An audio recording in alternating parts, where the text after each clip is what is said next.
வாழ்வில் வார்த்தை ஊழியங்கள் வழங்கும் இன்றைக்கான இறை வார்த்தை. நம்முடைய ஆவிக்குரிய வாழ்க்கையில நமக்கு இருக்கிற ஒரு முக்கியமான பிரச்சனை என்ன தெரியுமா? பரிசுத்தமா வாழணும்னு நினைக்கிறோம். ஆனா பல சமயங்கள்ல அப்படி வாழ முடிவதில்லை. விழுந்து விடுகின்றோம். செய்த அதே தவறுகளை நாம் மீண்டும் செய்து விடுகின்றோம். ஏன் இப்படி என்று சொல்லி அடிக்கடி நாம் நம்பியே நினைத்து வருத்தப்படுகின்றோம்.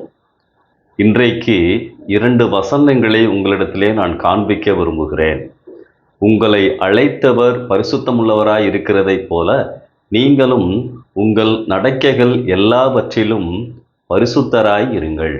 1 பேதுரு 1 அதிகாரம் 15வது வசனம். பரிசுத்தராய் இருங்கள். நானும் நீங்களும் பரிசுத்தமாக வாழ முடியவில்லை என்றால் இந்த ஒரு வசனத்தையே ஆண்டவர் வேதாகமத்தில் வைத்திருக்கவே மாட்டார்.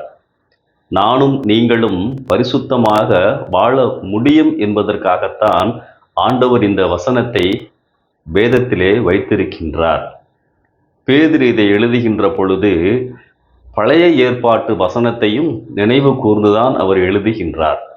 லேவியராகமம் 20 அதிகாரம் 26 வசனம், கர்த்தராகிய நான் பரிசுத்தராய் இருக்கிறதைப் போல நீங்களும் எனக்கு ஏற்ற பரிசுத்தவான்களாய் இருப்பீர்களாக. நீங்கள் என்னுடையவர்களாய் இருக்கும்படிக்கு உங்களை மற்ற ஜனங்களை விட்டு பிரித்தெடுத்தேன். பரிசுத்தம் என்றால் என்ன என்பதற்கு இந்த வசனம் நமக்கு விளக்கத்தை கொடுக்கின்றது. பிரித்தெடுக்கப்பட்ட வாழ்க்கை, செட் அபார்ட் என்று சொல்லுவார்கள். ஒரு வித்தியாசமான ஒரு வாழ்க்கை. இந்த உலகம் எதற்கு பின்னால் செல்லுகிறதோ அதற்கு பின்னால் செல்லாத வாழ்க்கை. இந்த உலகம் எதற்கு மயங்குகிறதோ அதற்கு மயங்காத வாழ்க்கை. இந்த உலகம் எதற்கு முதலிடம் கொடுக்கிறதோ அதற்கு கொடுக்காத வாழ்க்கை. அன்பானவர்களே, பரிசுத்தமாய் நாம் வாழ வேண்டும் என்றுதான் ஆண்டவர் நம்மை அவருக்கென்று பிரித்தெடுத்து இருக்கின்றார். அநேக சமயங்களிலே பரிசுத்தம் என்றால் என்ன, எப்படி வாழ்வது என்றெல்லாம் நாம் யோசிக்கின்றோம்.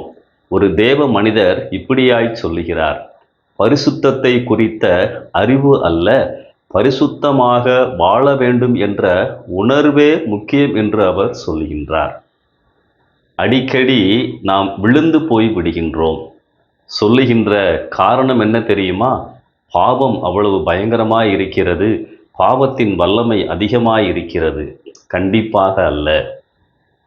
ஒருவர் விழுவதற்கான காரணம் பாவத்தின் வலிமை அல்ல, தேவ உறவின்மை என்ற பலவீனமே அதற்கு காரணம். ஆண்டவரோடு சரியான உறவிலே நான் இல்லாத பொழுது சாத்தான் என்னை எளிதாக தாக்கி விடுகின்றான்.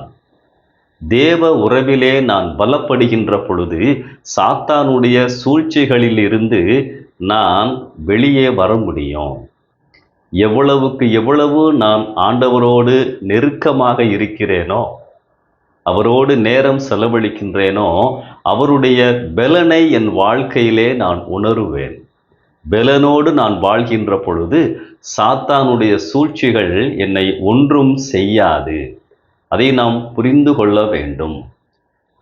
ஒவ்வொரு அதிகாலையும் ஆண்டவரோடு நான் செலவழிக்கின்ற நேரங்கள் என்னை பலப்படுத்தும். அவைகள் முக்கியமானது.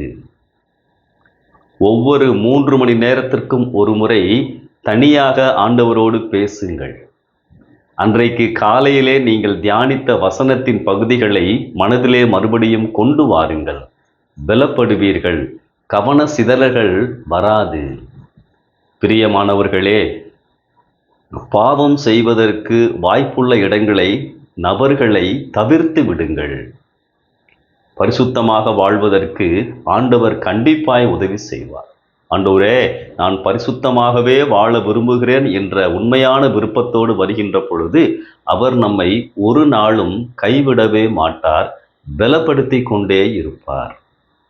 ஒரு முறை டாக்டர் பில்லி கிரகாம் அவர்களிடம் ஒரு வாலிபன் இவ்விதமாய் கேட்டானாம், ஐயா, நான் ஆண்டவரை ஏற்றுக்கொண்டு வாழ்கிறேன், ஆனால் அடிக்கடி பாவத்திலே விழுந்து விடுகிறேன், என்னால் பரிசுத்தமாக வாழ முடியவில்லை என்று சொன்னானாம். அதற்கு பில்லிகரகாம் இவ்விதமாக பதில் சொன்னாராம்.